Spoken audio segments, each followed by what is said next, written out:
परिषदेच्या 5 जागांसाठी उमेदवारी अर्ज भरण्याचा आजचा शेवटचा दिवस आहे।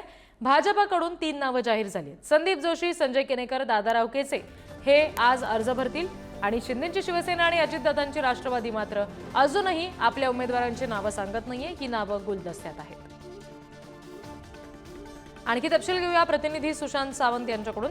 सुशांत, भाजपने तर नावे सांगितलेली आहेत, पण शिंदेची शिवसेना आणि अजितदादांच्या राष्ट्रवादीकडून जो काही वाद एकंदरीत दिसतोय, वादाची चिन्ह दिसतायत उमेदवारीवरून, ते पाहता थेट अर्ज भरतानाच उमेदवार पाहायला मिळतील का आज? आपण जर बघितलं असेल तर विधान परिषदेच्या 5 ज्या रिक्त जागा झालेल्या आहेत त्यासाठी आज उमेदवारी अर्ज भरण्याचा शेवटचा दिवस आहे।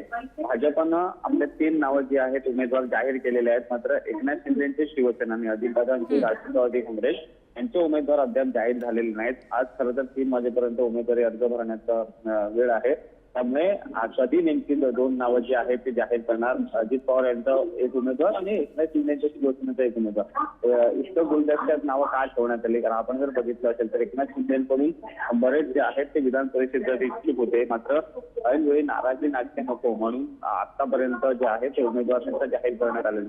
आज खरं तर आपण पाहिलं असेल तर भाजपचे संदीप जोशी, संजय केनेकर आणि दादाराव केचे हे आपला उमेदवारी अर्ज भरतील आणि कदाचित 9 किंवा 10 वाजेपर्यंत आपण जर बघितलं असेल तर अजित पवार यांचा उमेदवार आणि एकनाथ शिंदे यांचा उमेदवार देखील जाहीर होऊ शकतो।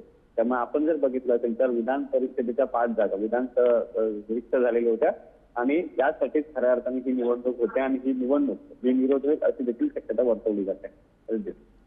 धन्यवाद सुशांत दिलेल्या माहितीसाठी।